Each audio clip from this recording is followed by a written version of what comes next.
तो अगर ये मैं पलट दूं एक सवाल की सूरत में आपकी तरफ इस मौजू को, कि आपके ज़ाती ख्याल में सुकून अपनी ज़ात तक महदूद रखें, कि आप क्या समझते हैं कि आप, क्योंकि इंसान को अंदर से इंडिकेशन तो आ रही होती है, जी सर, ये जो ब्रेन है वो प्रोसेस कर रहा होता है हर तरह की इंफॉर्मेशन को, और वो फिल्टर आउट करके आपको वाज़े तौर पर बता रहा होता है कि इस बात से तुम्हें तकलीफ़ हो रही, ये तुम्हारी बेसुकूनी का सबब है, इस चीज़ में तुम्हें सुकून मिल रहा है, इसमें तुम्हें आराम मिल रहा है, ये तुम्हें इस्तेकाम की तरफ ले जाएगा, ये बात तुम्हें इस्तेकामत देगी। If you can solve these problems और रिमूव दीज ऑब्स्टैकल्स अपनी लाइफ में से, तो तुम्हारे अंदर कंसिस्टेंसी आ जाएगी, तुम बड़े आराम में चले जाओगे, ब्ला ब्ला ब्ला ब्ला, ऑल पॉजिटिव्स। तो ब्रेन तो अल्लाह ने एक बहुत बड़ी नेमत इंसान को दी है, सारा जिस्म ही कीमती है, लेकिन मैं कोई डॉक्टर तो नहीं हूँ, बट जितना डॉक्टर्स के साथ बैठे या जितना आजकल एक्सपोजर आपको मिल जाता है, there are lot of tools कि आप कोई एक छोटी मोटी चीज़ की सर्च करने जा रहे होते हैं कि नज़ला ज़ुकाम हो गया है तो मुझे क्या रेमेडी लेनी चाहिए, तो वो क्लिक करते करते आप बहुत सारी वादियों में खो जाते हैं, और वहाँ से इंफॉर्मेशन जो ना चाहिए इंफॉर्मेशन है वो भी आपको मिल जाती है। जी सर। तो मैंने जितना समझा है कि ब्रेन जो है वो आपके बॉडी के हर ऑर्गन को कंट्रोल कर रहा है, उसको सपोर्ट कर रहा है, उसको इंफॉर्मेशन पास आउट कर रहा है। तो क्योंकि मौजू आज का हमारा, जैसे आपने कहा कि सुकून, तो मैं उसे थोड़ा एक्सपैंड कर दिया आराम, इस्तेकाम और इन चीज़ों के साथ। तो ज़ाती तौर पे आप अपना पॉइंट ऑफ व्यू, मैं चाहूँगा कि पहले आप अपना पॉइंट ऑफ व्यू दें कि keeping it focused on yourself, आप अपने लिए क्या समझते हैं कि आपका सुकून, इस्तेकाम, आराम, या चलो सुकून को ही पकड़ लो, वो किस में मिल सकता है आपको? या सर मुझे पर्सनली सुकून मिलता है सर जब मैं अपनी माँ की गोद में सर रखता हूँ सर, और जब वो हाथ फेरती हैं मेरे बालों पे, प्यार करती हैं और कहती हैं कि मुझे गर्व है तुम पे, तो सर तब मुझे लगता है कि आई एम डूइंग समथिंग, तो लगता है कि सर ये सुकून है। असल में अपने लिए सर करके खुद कुछ सुकून नहीं मिलता, दूसरों के लिए करके, जो आपसे इम्पोर्टेंट है उनके लिए करके, तो वहाँ से सर फिर सुकून मिलता है। और फिर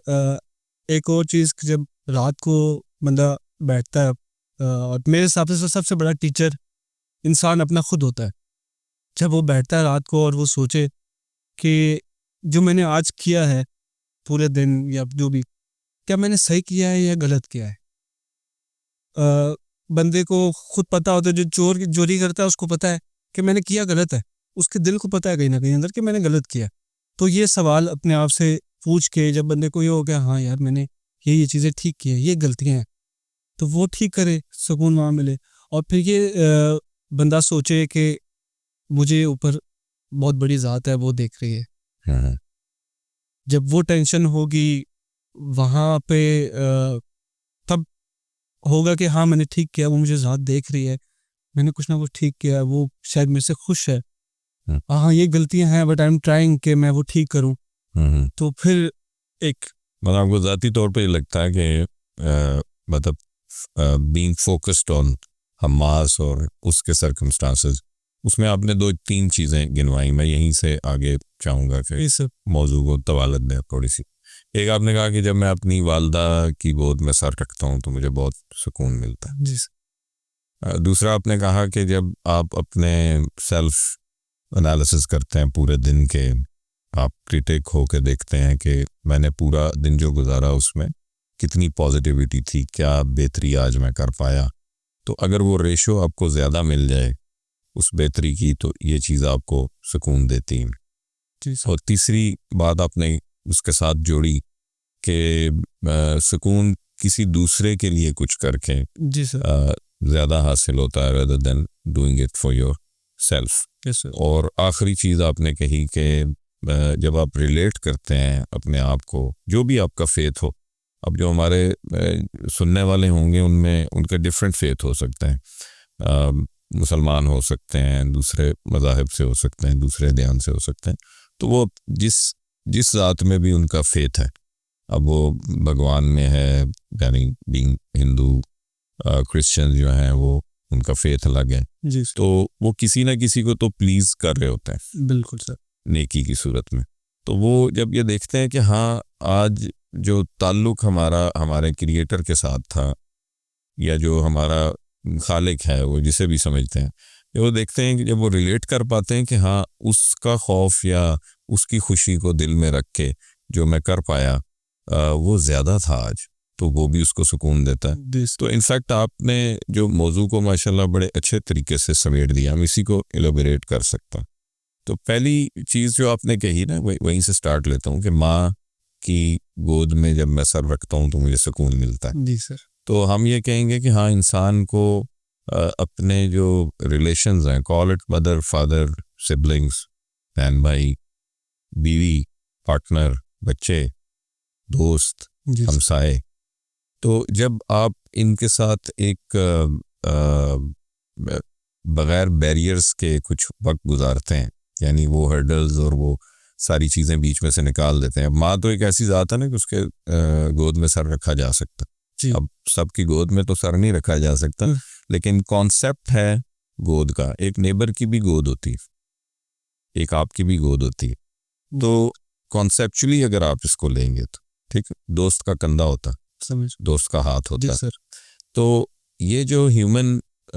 एक फिजिकल इंटरेक्शन है, जब आप इंटरेक्ट करते हैं, फिजिकली कम्युनिकेट करते हैं, सिर्फ ज़ुबान से तो नहीं होता ना। जी, अब हो सकता है कि आप किसी शख्स से बात कर रहे हैं या कोई आपसे बात कर रहा है, प्रॉबली आप पेन में, तो हो सकता है वो ज़ुबान से कुछ ना बोले, सिर्फ आपके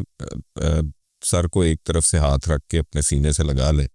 तो आपको उसके अल्फाज उतना आराम ना दें जितना ये जो लम्स है जो उसने अपने हाथ और सीने को इस्तेमाल किया, ये आपको सुकून दे दे। जी, तो जो मैं पॉइंट पुट अप करना चाह रहा हूँ कि डिफरेंट रिलेशन में ये लम्स डिफरेंट होगा। जैसे माँ की गोद में सर रखा जा सकता है, दोस्त के कंधे पे सर रखा जा सकता है, दोस्त को गले से लगाया जा सकता है। तो दैट टेल्स आपकी अपनी जहाँ से मौजू मैंने जब पलटा आपकी तरफ सवाल, तो उसमें से देखें कितना कुछ निकल आया, आपके अपने थॉट प्रोसेस से बहुत कुछ निकल आया। जी सर, तो हम रिलेशंस को कैसे डील कर रहे हैं, जी, हम कितना अच्छा कम्युनिकेट कर पा रहे हैं अपनी बातचीत से, अपने एक्शन से, अपने लम्स से। जैसे एक बच्चा जो है वो बड़ा ही लापरवाही की ज़िंदगी होती है ना, लेकिन सबकॉन्शियस में वो सारी रीडिंग ले रहा होता है कि किसने मेरे सर पे प्यार से हाथ फेर के मुझे गोद में बिठाया और मेरे माथे पे या चेहरे पे मुझे किस किया, प्यार दिया। जी, तो वो उस वक्त तो नहीं आपको मुस्कुरा के वापस, ज़रूरी नहीं है कि इमीडिएटली आपको मुस्कुरा के वापस देखे, क्योंकि जहन में बहुत कुछ चल रहा होता है कि अभी 6 बजने वाले हैं, वो मेरे कज़न आने वाले हैं, मैंने उनके साथ खेलना है, फिर उसके बाद हम कार्टून देखेंगे, फिर थोड़ी सी गेम खेलेंगे। बट वो तासुर लेके अपने सबकॉन्शियस के अंदर, अपनी मेमोरी के अंदर चला जाएगा। तो द फर्स्ट थिंग फर्स्ट कि हमें अपने जो ह्यूमनली हमारे जो रिलेशंस हैं जो मैंने गिनवा दिए, जी सर, उनके साथ हमारा एक बैलेंस्ड वक्त गुजरना बहुत ज़रूरी है। ऐसा नहीं कि मैं बहुत मसरूफ़ हूँ जी, बिल्कुल, मैं जो है ना वो मिडनाइट तक काम करता हूँ जी, फिर अगले दिन मैं ज़्यादा वक्त सोने में गुजार देता हूँ, जब उठता हूँ तो मैं फिर उठ के दौड़ पड़ता हूँ काम के लिए। और वो जो करीबी रिलेशन थे जो मैंने सारे गिनवा दिए, जिसमें माँ बाप, सिबलिंग्स, नेबर्स, दोस्त, तो वो अगर एक बैलेंस बीच में होगा और वो इंटरेक्शन होती रहेगी तो वो एक बायस सुकून अमल होगा। दूसरा, आप नहीं मुझे रिकॉल करा देना अगर मैं सीक्वेंस ख़राब कर रहा हूँ। तो सेकंड गालिबन आपने ये कहा, यानी इसको तो यूं क्लोज कर लेते हैं कि वो जो आपके करीबी रिश्ते हैं ना वो आपको सुकून देते हैं।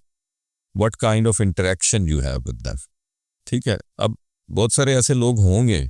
जो थोड़े एज में बड़े हो गए हैं, जैसे 24, 25, 28 साल उम्र हो गई है, तो अब वो थोड़े से उसमें जा रहे हैं, मतलब एक काइंड ऑफ कर्टसी में जा रहे हैं कि वो माँ की गोद में सर नहीं रखते, बिल्कुल, वो लम्स नहीं करते कि जी मैं तो बड़ा हो गया। बड़ा हो, बिल्कुल सर, बिल्कुल, तो माँ से तो बड़ा नहीं हो सकता ना, नहीं हो सकता, तो वो इंटरेक्शन रहना ज़रूरी है। चलें गोद में सर ना रखे, माँ के कंधे के साथ सर रख ले, तो वो ये फील लेता रहेगा। वैसे तो साइंटिस्ट ने साइकाइट्रिस्ट जो हैं इन्होंने बहुत ज़्यादा इस पे बोला भी होगा, बात भी की होगी कि ये जो ह्यूमनली इंटरेक्शन है, जो लम्स होता है आपका, ठीक है, डिफरेंट रिलेशंस में डिफरेंट होता है। जैसे मैंने कहा, दोस्तों को आप ज़ोर से हग करते हैं, ठीक है, माँ के साथ आप गोद में सर रखते हैं, कंधे पे सर रखते हैं, उसका हाथ अपने चेहरे पे रख लेते हैं, मतलब डिफरेंट वेज है ना इंटरेक्ट करने के। अब बीवी और पार्टनर के साथ आपके डिफरेंट लम्स होते हैं और सिबलिंग्स के साथ डिफरेंट लम्स होते हैं। इसको ये सारे लम्स बड़े ज़रूरी हैं इंसान के ज़हनी और जिस्मानी सुकून के लिए।